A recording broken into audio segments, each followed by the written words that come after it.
आज आपण बघणार आहोत नागपंचमी स्पेशल अशी रेसिपी पातोळे.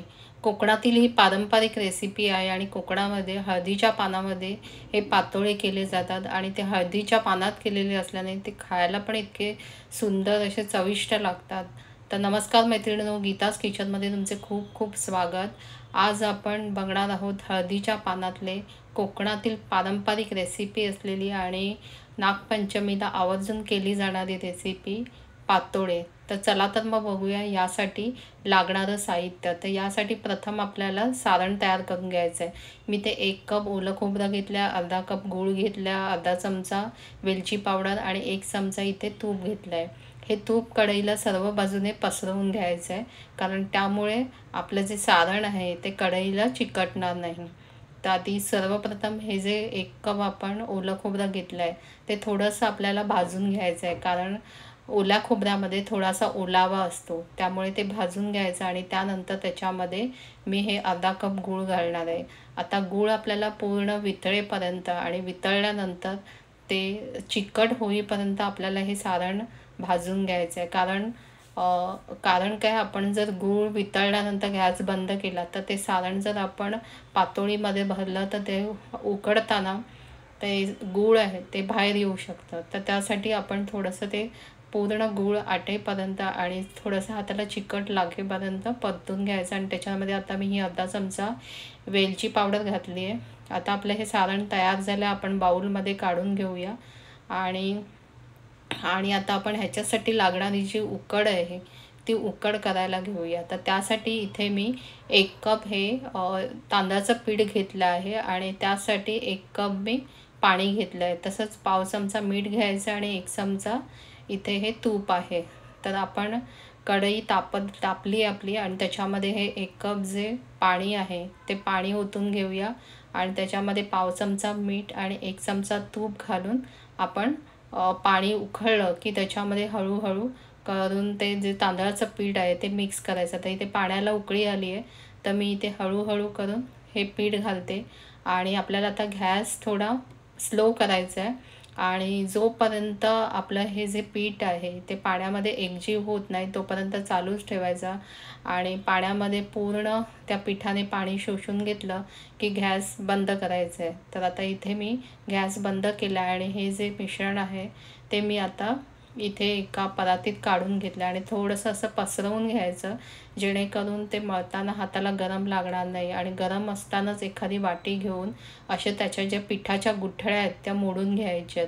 आणि जो थोडं थंड झालं की आपण कोमट झालं की आपण पाण्याचा हात लावून त्याला मळून घेणार. बघा, ह्याला पाण्याची गरज आहे, कारण कधी कधी प्रत्येक तांदळाच्या पिठावर असतं. तर आता मी थोडं थोडं पाणी घालून हे पीठ चांगलं मळून घेणार आहे आणि आपल्याला हे जे पीठ आहे ते अगदी घट्टही नाही आणि अगदी पातळही नाही असं मळून घ्यायचं आहे, म्हणजे जे थापताना पण इझी जाईल आणि लाटताना पण इझी जाईल. तर आता हे याचे गोळे मी करून घेते आणि गोळे केल्यानंतर आपल्याला जवळजवळ ह्याचे एवढ्या पिठाचे आपले जवळजवळ 9-10 गोळे होतात.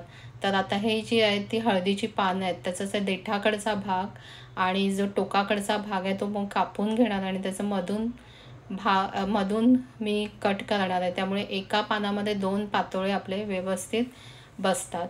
तर इथे आता आपण ही सगळी पानं अशी कट करून घ्यायची आहे. मी ही पानं स्वच्छ धुवून घेतली आहे आणि आता मी तुम्हाला ही कट केल्यानंतर आपण पातोळी कशी करायची ती बघणार आहोत. सुरुवातीला मी म्हटलं होतं की पातोळी ही मी तुम्हाला न थापता दाखवणार, पण मी तुम्हाला एक थापूनही दाखवणार आहे. अशी एक गोळी घेऊन पानाला तूप लावायचं आणि त्याच्यानंतर पाण्याचा हात लावत लावत आपल्याला ती थापून घ्यायची आहे. ती व्यवस्थित सर्व बाजूने पसरून कुठे जाड किंवा पातळ राहता कामा नये, एकसारखी थापली गेली पाहिजे. आता असं थापताना थोडासा वेळ लागतो, यासाठीच मी तुम्हाला पुढे अजून एक आयडिया दाखवणार आहे की पटकन कसं ती थापली जाईल ती. तर त्याच्यामध्ये थापायची तुम्हाला गरज नाही. आता मी ते जवळजवळ 1.5 चमचा इथे हे सारण घेतलं आहे आणि ते मधोमध असं भरून घ्यायचं आणि त्याच्यानंतर ते मधूनच असं दुमडायचं आणि थोडंसं ते सारण मधून दाबून घ्यायचं, जेणेकरून ते आपल्या पातीच्या बाहेर आलं नाही पाहिजे.